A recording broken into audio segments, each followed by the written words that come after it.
Alô, ouvinte! Está começando mais um Terapia da Noia, sua rádio consultório de bolso de ideias para reorganizar sua mente e dar uma faxina do juízo, para você aprender a se acolher e se amar mais um pouquinho.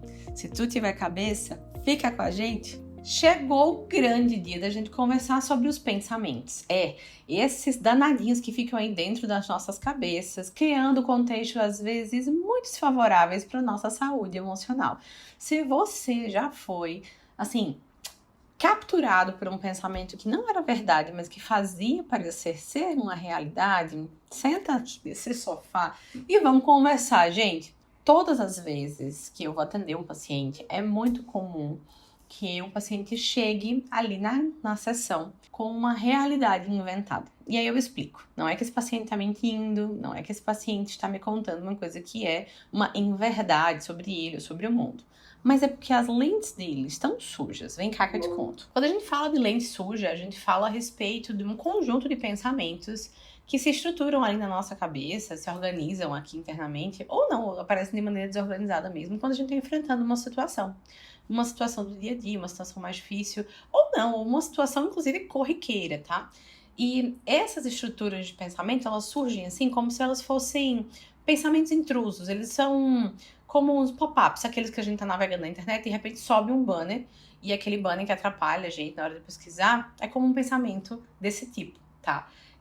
E quanto mais pensamentos desse tipo aparecem na nossa navegação, né, na nossa navegação ali na internet, mais a gente fica irritado, mais a gente vai ficando chateado. E é um pouco o que acontece conosco quando nós estamos vivendo sem prestar atenção nas vozes internas ali, no que acontece dentro da nossa cabeça. E essa quantidade de pensamentos, eles surgem porque todos nós pensamos coisas sobre nós mesmos, tá?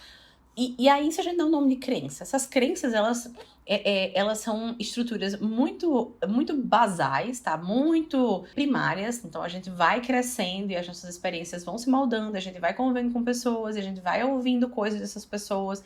E nós vamos guardando essas coisas que a gente vai ouvindo por repetição, né, por comportamentos até que não são verbais, mas é uma cara feia, é uma forma de respirar perto da gente que a gente entendeu que desagradou. Daí a gente vai montando ali estruturas de pensamentos e essas crenças, né, que são estruturas muito mais profundas, que vão deixando todos nós bastante condicionados a pensar coisas sobre a gente mesmo. Então, a crença para a psicologia, né, ela tem essa característica de dureza porque ela foi formada lá atrás e a gente não tem como voltar atrás e mudar essas experiências. Mas a gente pode observar como é que ela se manifesta. Por quê? Vamos supor que você pense que você não é bom o suficiente, que você é incapaz, que você não é gostado, que as pessoas não se importam contigo. Imagina que você está vivendo uma situação do dia a dia e você é invadido por vários pensamentos, assim, tá vendo que fulaninho não fala direito comigo, eu não devo ser uma pessoa muito importante. Então, esse padrão de pensamento que se instala, que vai te invadindo nessas situações do dia a dia, como esses pop-ups que eu estava dizendo que lá aparecem nas telas de navegação, elas vão criando um contexto irreal. E o que isso significa? Quando eu falo que a gente vê as coisas com a lente mais suja, se eu tô andando e o meu óculos está sendo salpicado ali de uma tinta ou uma poeira, nós vamos ter dificuldade de enxergar a realidade como a realidade é. Esses pensamentos são como esses salpicos de tinta, de areia, eles vão aparecendo e vão ficando pregados ali no nosso óculos e depois dá molesta, como a gente diz aqui. Para tirar, o negócio é ruim, a gente não consegue tirar assim tão fácil. Mas a primeira coisa que a gente precisa fazer para perceber, né, que esses pensamentos eles estão saindo automaticamente e estão dominando a nossa realidade, é considerar que nós podemos ter sim um óculos sujo. Então, no episódio de hoje, eu quero pensar junto com vocês. E eu quero normalizar isso. Você tem um óculos sujo, eu tenho um óculos sujo e todo mundo também tem. A diferença é uma pessoa que tem uma psicoeducação, uma condição de pensar sobre o que ela está sentindo, de observar o que ela está pensando, vai conseguir notar que o óculos dela está sujo para poder limpar, tá, gente? Então, pessoal, essas crenças, tá? Elas não são fáceis porque elas não estão conscientes. Elas aparecem como se elas estivessem mandando drops, pílulas de, sabe, assim, uma pista da existência dela através desses pensamentos. Então imagina, se eu sei se eu acho, né, se eu acredito realmente que eu sou incapaz, eu vou pensar coisas sobre mim que não importa se uma pessoa vai argumentar. Por exemplo, eu posso sim me sentir incapaz, tirar e ter boas notas, ter um bom desempenho no meu trabalho, e me sentir incapaz e dizer isso para outras pessoas, para um amigo, para uma amiga, e as pessoas dizerem, mas como é que você é incapaz se você consegue tirar boas notas, se você consegue ter um bom desempenho lá no seu trabalho, ainda assim minha cabeça vai encontrar argumentos para refutar isso. Minha cabeça vai encontrar argumentos dizendo, mas aquilo qualquer uma pessoa faz, mas meu desempenho não é o melhor de todos. E aí a gente vai criando um contexto muito melecado com essas experiências anteriores. E, pessoal, é tão forte isso, é tão importante a gente falar sobre isso, porque essa estrutura de pensamentos, ele cria a nossa realidade. Nosso cérebro não sabe a diferença entre aquilo que ele estava imaginando e aquilo que ele está vivendo. Não sei se você sabe disso, mas se você não sabe, essa é uma informação importante. Porque o que acontece? Quando a gente só olha para os nossos pensamentos e acredita neles, e isso vai fortalecer essa crença, tá? Porque veja como é importante, eu não sei o que você está fazendo agora, mas pare tudo que você está fazendo para escutar isso que eu vou te dizer. Quando nós estamos submersos nas nossas crenças, as crenças ruins que a gente tem sobre nós mesmos, aquelas que a gente escutou, ou que a gente interpretou que seria ninguém me ama, eu não sou bom, nada que eu faço vai mudar aquilo que a minha realidade é ruim, porque eu não mereço amor, ou eu não consigo fazer as coisas. Quando nós estamos enfiados nessa realidade, a gente vai acabar olhando para as coisas piores. E a gente vai acabar pegando como evidência a maior parte das coisas ruins que a gente for vivendo e vai apagar as experiências boas e que poderiam de alguma maneira refutar essa hipótese que a gente tem. Aliás, que não é uma hipótese, né? Porque já é uma verdade absoluta que nós estruturamos dentro da nossa cabeça. Então, veja só que perigoso que é isso. Nós criarmos um contexto ruim sobre nós mesmos e escolher perceber. Se eu imagino que eu sou uma pessoa insuficiente, e aí eu começo a observar todas as coisas que eu entendo como fracasso, e aí eu começo a perceber que os amigos que se afastam, eu começo a perceber todas as coisas que tem falha, eu percebo meu relatório voltando lá do meu chefe, ele dizendo que meu relatório não tinha ficado tão bom assim, pedindo para refazer. Meu ambiente vai ficando tão pesado, tão difícil, que vai ficando péssimo, né? E o problema não é criar essa realidade de caos momentaneamente. O problema é a gente perceber que isso é um padrão de vida. Então, se você está me escutando, percebe que a sua cabeça pensa coisas ruins sobre você, que está sempre lhe mandando drops, pequenas pílulas, né, de convencimento que você é essa pessoa horrível aí que a sua cabeça está pensando, a sua cabeça vai escolher situações que só façam sentido dentro da sua crença e vai começar a se afundar. Então, olha só, esse caos vai se estender no tempo, criando e corroendo todas as suas estruturas de saúde. E isso que a gente vai fazendo, constrói um substrato que vai reforçar a própria crença. Aí que mora o perigo. Então, o roteirista do seu cérebro pode ser um roteirista, tipo o Stephen King, que vai criar histórias de terror terríveis.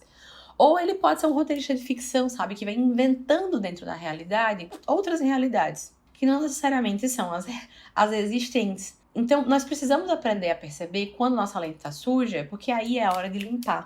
E aí, para limpar, a gente precisa conversar sobre caminhos. E esses caminhos, eles podem começar de uma avaliação bem prática.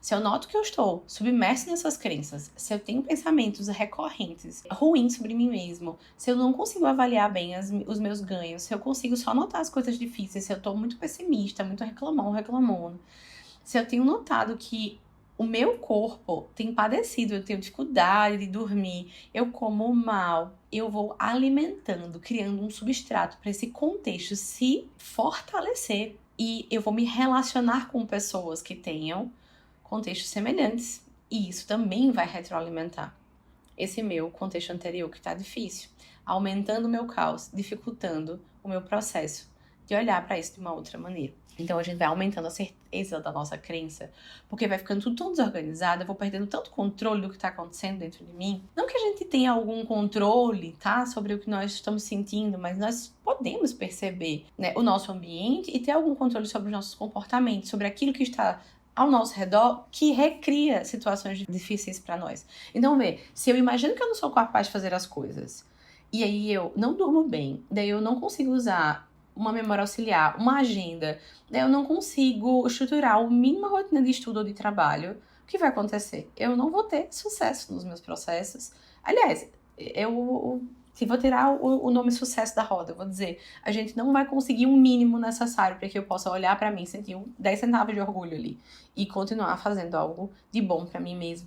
vai aumentar o volume dessas vozes. Essas vozes internas que todos nós temos, desse roteirista aí, que às vezes pode ser um roteirista do mal, elas vão ficar tão altas e elas vão te repetir tantas vezes que vai faltar elemento para você avaliar com maturidade o que está realmente acontecendo. Assim como acontecia quando você era criança. Porque essa voz interna que tá dentro da sua cabeça, ela foi externa um dia. Ela veio de alguém. Às vezes é um pai ou uma mãe mais estressado. Às vezes é um irmão ou uma irmã mais velha que gostava de aperrear. Às vezes é um professor da escola, um colega que praticava um bullying ali, um bullying de humilhação, ou a própria família. Muito da nossa vida adulta saudável perpassa pelo caminho de você reconhecer as suas vozes internalizadas, que não são saudáveis e que não estão te ajudando. Reconhecer que essas vozes são repetições de pessoas que não eram você, para que a gente possa recriar esse espaço. E aí você pode me perguntar, mas Laís, como é que se recria um espaço já que ele está montado?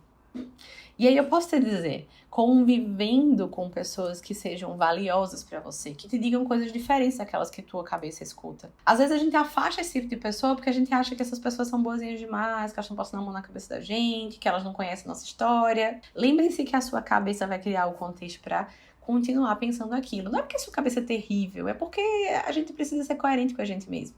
Então, quando a gente pensa coisas ruins sobre nós, não faz sentido pensar coisas boas sobre nós, entende? Então, eu não vou conseguir sustentar essa relação. E quando a gente encontra as novas vozes convincentes, confiantes, saudáveis, nós precisamos reconhecer que elas existem para a gente poder ganhar a capacidade de internalizar elas.